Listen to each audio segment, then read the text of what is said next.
जम्मू कश्मीर की वादियों में खूनी नरसंहार को लेकर पूरा भारत देश उबला हुआ है। हर भारतीय के जहन में बस एक ही बात कौन रही है और वो है आतंकियों से बदला और आतंकियों को पनाह देने वाले पाकिस्तान से बदला। और बदला भी क्यों ना लिया जाए। 22 अप्रैल 2025 को पहलगाम की बैसरन घाटी में हुए आतंकवादी हमले में 28 लोगों ने अपनी जान गंवा दी।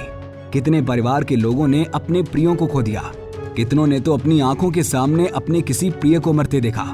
ऐसे में भारत का रवैया सख्त है और भारत पाकिस्तान को धूल चटाने और सबक सिखाने के लिए एक ऐतिहासिक कदम भी उठा चुका है। इसीलिए तो कभी पाकिस्तान राष्ट्रीय सुरक्षा समिति की बैठक कर उल्टा भारत के खिलाफ कड़ा रुख अपनाता है, तो कभी अपनी बयानबाजी से अपने देश द्वारा किए गए अपराधों को छिपाने की कोशिश करता है। ऐसा ही एक हालिया बयान पाकिस्तान के विदेश मंत्री और डिप्टी सीएम की ओर से आया है, जिन्होंने पाकिस्तानी आतंकियों को फ्रीडम फाइटर बता दिया। इसके अलावा भारत पर भी कई गंभीर आरोप लगाए हैं। ऐसे में आइए विस्तार से जानते हैं कि पाकिस्तान के विदेश मंत्री ने पहलगाम अटैक पर क्या कहा और क्यों पाकिस्तानी आतंकियों को फ्रीडम फाइटर्स बताया। पाकिस्तानी विदेश मंत्री के कैसे बिगड़े बोल। पाकिस्तान के विदेश मंत्री इशाक डार ने पाकिस्तान में एक प्रेस ब्रीफिंग में पहलगाम हमले में लोगों का कत्ल करने वाले आरोपी आतंकवादियों को स्वतंत्रता सेनानी कह दिया। उन्होंने कहा कि हम नहीं जानते कि वो कौन थे जिन्होंने हमला किया, हो सकता है वो फ्रीडम फाइटर्स हों, और अगर ऐसा सच में है तो हमें शुक्रगुजार होना चाहिए। वहीं उन्होंने आगे कहा कि हमें उन्हें आतंकी कहने से बचना चाहिए। उन्होंने भारत पर आरोप लगाते हुए कहा कि भारत अक्सर आतंकियों को पनाह देने के लिए पाकिस्तान का नाम लगाता है, लेकिन ऐसा कुछ नहीं है। भारत अपनी नाकामियों को छिपाने और देश की घरेलू राजनीति के लिए पाकिस्तान पर बेबुनियाद इल्जाम लगा रहा है। इसके आगे विदेश मंत्री डार ने कहा कि भारत के पास क्या कोई सबूत है जो वो दुनिया के सामने पेश करके बता सके कि यह हमला पाकिस्तान ने करवाया है। हालांकि भारत हमेशा ऐसे ही खेल खेलता है और हर घटना का भांडा वो पाकिस्तान पर ही फोड़ता है। वहीं आगे उन्होंने अपनी अफगानिस्तान और बांग्लादेश यात्राओं का जिक्र करते हुए कहा कि हम इस समय भारत के कड़े रुख पर कूटनीतिक प्रतिक्रिया के तहत जवाबी कार्रवाई करने की तैयारी कर रहे हैं। यही कारण है कि मैंने अपनी अफगानिस्तान और बांग्लादेश की यात्राएं रद्द कर दी हैं। वो हमें शुक्रगुजार होना चाहिए कि ये तो फ्रीडम फाइटर्स भी हो सकते हैं।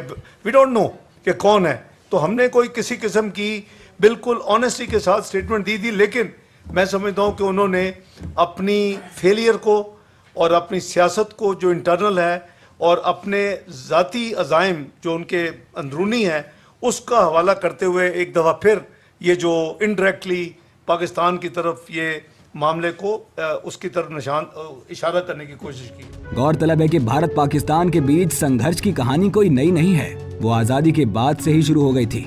वहीं जब भी इस संघर्ष पर विराम लगा है तब पाकिस्तान ने कोई न कोई नई चाल चलकर भारत को अपना कड़ा रुख अपनाने पर मजबूर किया है। कभी वो सीमा लांघकर अपनी कायरता का सबूत देता है, तो कभी बेगुनाह निहत्थे लोगों को मौत की नींद सुलाकर अपनी निर्दयता का परिचय देता है।